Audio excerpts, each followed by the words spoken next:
President Biden heads to Europe this week. He'll meet with the Pope on Friday.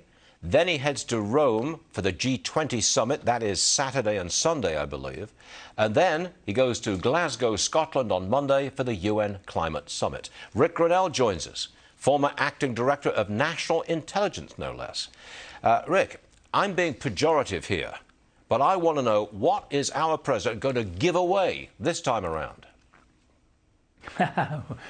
Who knows? There's lots to give away. Look, I think we've got a real problem with the G20 because Russia, China, Japan, Mexico, all the leaders of those four countries have announced that they're not going to the G20. So I think, there's going to be a big question of whether or not this is going to be a conversation that's going to be fruitful.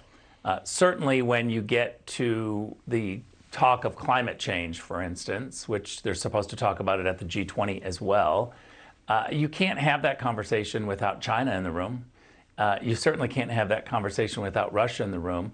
These are the problem areas. And so I think that the diplomacy of the Biden administration is really struggling right now. We saw Anthony Blinken say that diplomacy was back, but it looks to me like it's on its back. It's not being very successful. How do we get out of this? I don't see the way out. Do you? Well, look, the UN, for instance, multilateral organizations like NATO, none of these organizations work unless we have U.S. leadership. And right now, we don't have U.S. leadership. I mean, you just look at what's going on in Sudan right now. It's chaos, and there's, once again, no U.S. leadership. How many times can we come on this program, Stuart, and talk about no U.S. leadership, an absence of Joe Biden? It's happening in the Balkans. It's happening in China. It's happening with Taiwan. It's happening in Afghanistan that everybody has watched. We see 100,000 Russian troops on the border in Ukraine. We see the Middle East going crazy. Russia is now bullying its way to take advantage of the vacuum of leadership that the U.S. usually provides in the Middle East. And we've got allies like Saudi Arabia that are literally having talks inside Iraq with the Iranians.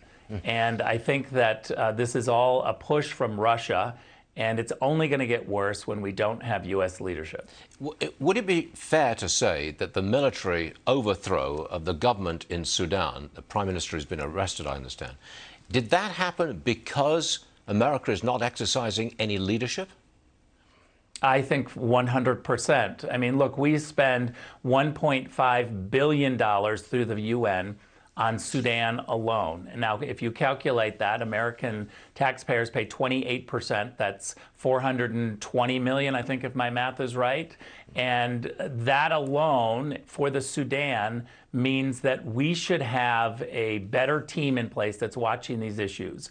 You now have the UN throwing up their hands and saying this is unacceptable behavior inside Sudan. You have our envoy, Jeff Feltman, for the Horn of Africa, an American who used to work at the UN.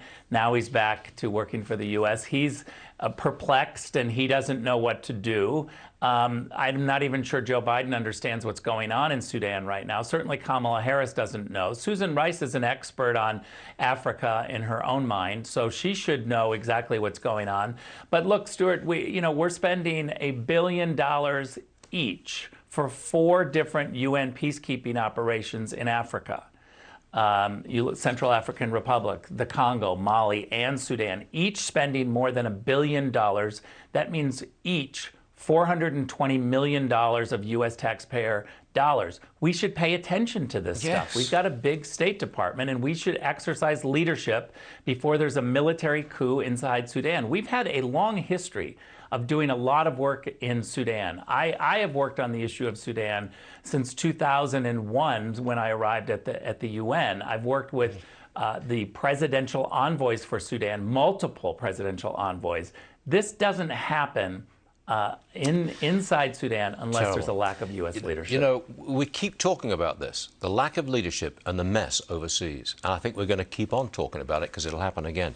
Ric Grenell, always good stuff. Thanks very much for joining us, Ric. Appreciate it very much.